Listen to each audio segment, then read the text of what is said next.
У эфіры праграма «Аб'ектыўна», у якой мы фокусируем аб'ектыў нашай тэлекамеры на актуальнай праблеме, што знаходзіцца на кантролі ўладаў, спрабуем аб'ектыўна ў ёй разабрацца. Перамяшчаючыся па вуліцах гарадоў і вёсак, уздымаючыся па прыступках лесвіц, заходзячы ў грамадскі транспарт, мы нават і не задумваемся, колькі непераадольных перашкод можа ўзнікнуць на такім шляху ў маламабільнага чалавека. А такіх людзей побач з намі шмат, і для іх не менш важна мець магчымасць самастойна перамяшчацца з кропкі А ў кропку Б. Як у Віцебскай вобласці ствараецца асяроддзе без бар'ераў? Паспрабуем разабрацца аб'ектыўна. Пашырэнню прасторы безбар'ернага асяроддзя ў нашай краіне апошнія гады надаецца значная ўвага. І само гэта паняцце сёння ўключае ў сябе стварэнне спрыяльных умоў не толькі для людзей з інваліднасцю.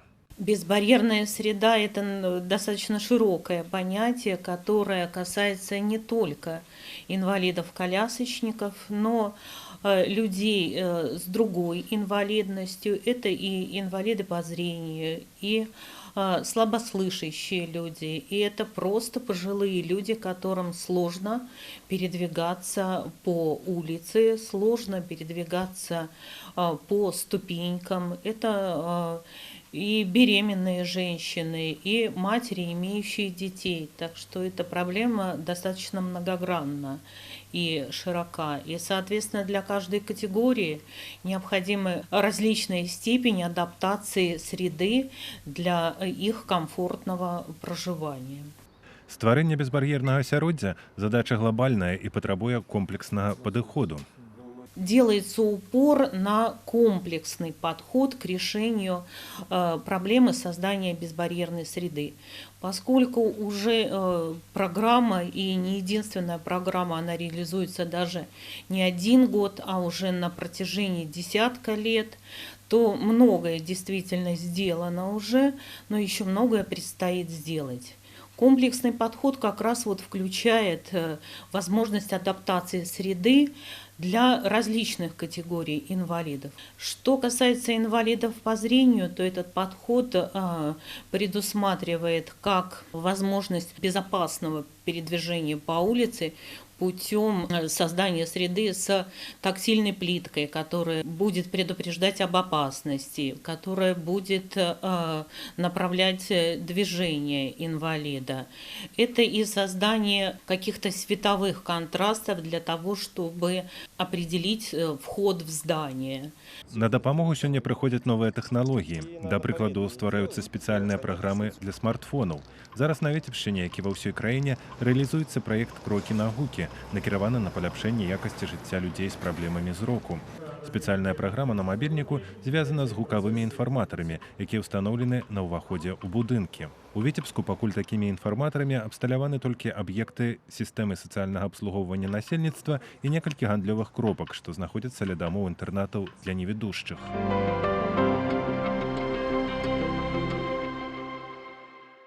У Віцебскай вобласці налічваецца каля 3000 людзей з інваліднасцю, вымушаных перамяшчацца на колясках. Это действительно наиболее сложная проблема.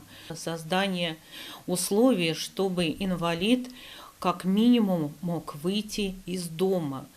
Потому что если мы не создадим условия для того, чтобы он мог выйти из квартиры, вся остальная безбарьерная среда для этого человека будет просто бессмысленной.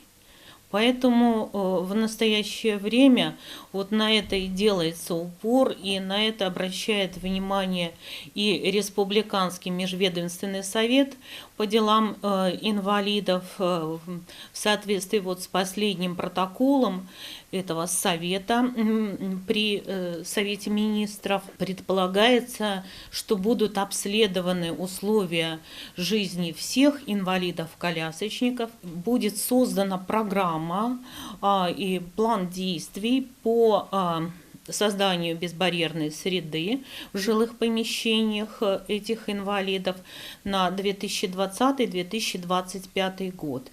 И в ходе реализации вот этого плана действий будут изучены условия жизни поименно каждого человека и рассмотрена возможность организации безбарьерной среды в их жилых помещениях и по путям передвижения их, в частности, выхода на улицу, определены ответственные исполнители источники финансирования создания безбарьерной среды.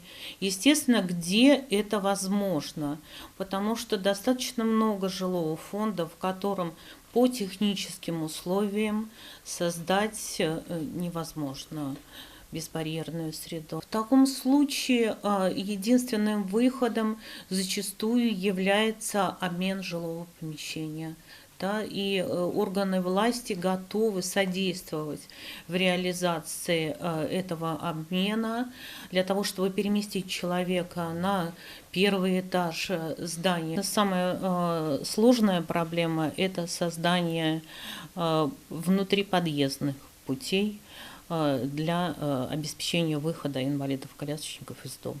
В ближайшие 5 лет мы приступим к непосредственному решению этой проблемы.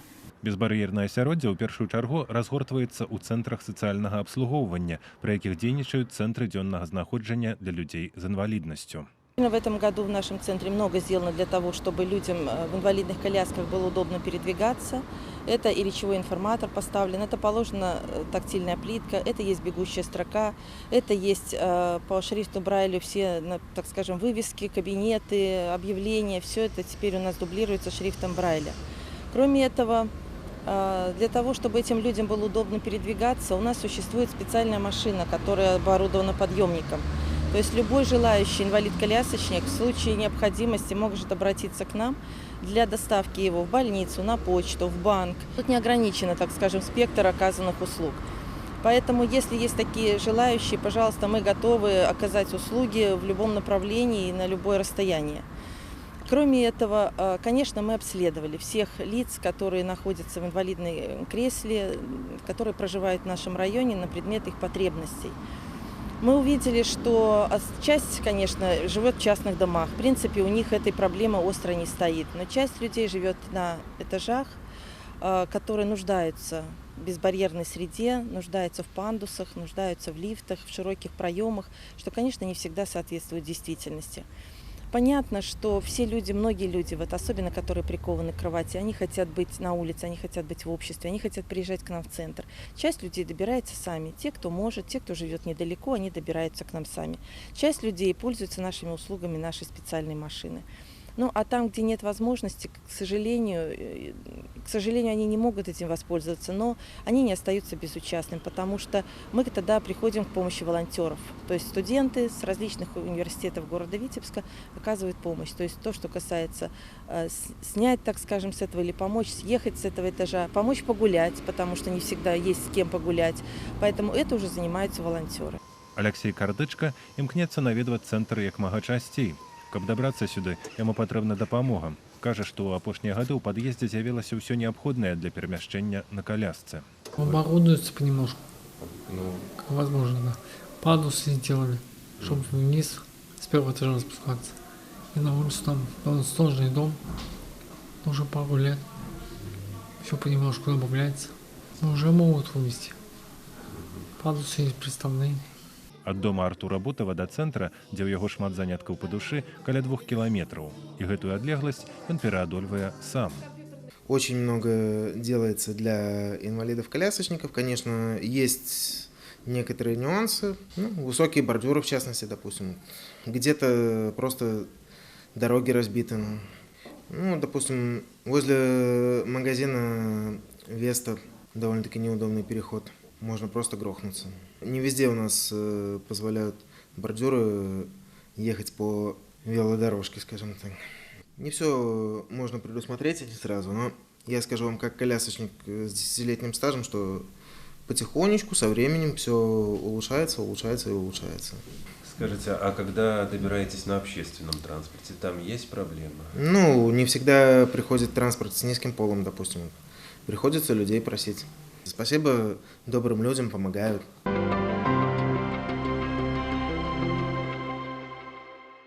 У рэгіёнах вобласці стварэнню асяроддзя без бар'ераў не менш увагі. Лепельскі раён не выключэнне. Особое внимание уделяется контролю за качеством выполнения работ по созданию безбарьерной среды. Особое внимание уделяется также объектам не только жилищного фонда, но и объектам, имеющим социально важное направление. Хочется отметить, что вновь строящиеся возводимые объекты многоквартирной жилой застройки на сегодняшний день в рамках проектной документации в обязательном порядке предусматриваются условия безбарьерной среды, независимо от того, какая категория граждан будет проживать в этих домах. Касаемо объектов многоквартирной жилой застройки, которые были возведены более 20 лет, то на сегодняшний день с учетом интересов граждан, которые имеют ограниченные какие-то способности, наша коммунальная организация, конечно, принимает все возможные меры для создания условий по безбарьерной среде. Сегодня есть ряд многоквартирных жилых домов, в которые по стечению обстоятельств на сегодняшний день проживают инвалиды. По ходатайству наших коммунальных служб они у нас делают пандусы для организации подъезда данной категории граждан. Вопрос решается в рамках выполнения работ по капитальному ремонту, по реконструкции элементов дорожной сети. Конечно, учитываются все нормы действующего законодательства по понижению бортового камня. Есть, конечно, вопросы, потому что сеть улично-дорожная была создана очень давно, без учета интересов данной категории граждан. Но с учетом того, что есть у нас люди с ограниченной возможностью, в том числе и пожилые люди, мамы с колясками, подходим к каждому конкретному случаю индивидуально. Работаем в этом направлении. Год таму ў Лепелі адкрылі новы будынак цэнтра сацыяльнага абслугоўвання насельніцтва з аддзяленнем дзённага знаходжання для інвалідаў. Вядома ж, тут прадугледжана ўсё для зручнасці маламабільных людзей. У нас достаточно хорошая безбарьерная среда для инвалидов-колясочников. Созданы все условия. У нас в здании, внутри и вокруг здания тоже 3 выхода и входа. Все они оснащены безбарьерной средой, поручни. Даже в душевых и санузлах у нас тоже имеются поручни. Также у нас есть автомобиль Mercedes с электроподъемником для инвалидов-колясочников. Мы их подвозим на мероприятия и на занятия к нам в отделение. Они живут в разных частях города, но все они сами могут к нам добраться. Один у нас инвалид-колясочник второй группы у нас и работает на полставки руководителем кружка. Марыя Буракова кожны дзень дабіраецца на працу ў цэнтр сацыяльнага абслугоўвання сваім ходам. Каму, як не ёй, ацаніць інфраструктуру безбарьернага асяроддзя райцентра. Город Лепель у нас, в принципе, удобен для передвижения, но есть места, где требуется коррекция. Например, на площади очень к банку неудобно подходить.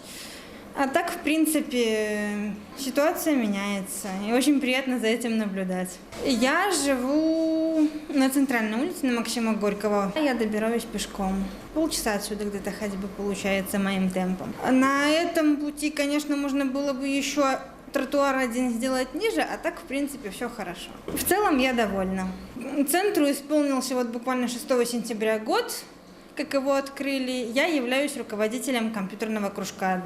Для меня это, скажем так, способ жизни, чтобы не сидеть дома. Работать очень удобно и комфортно.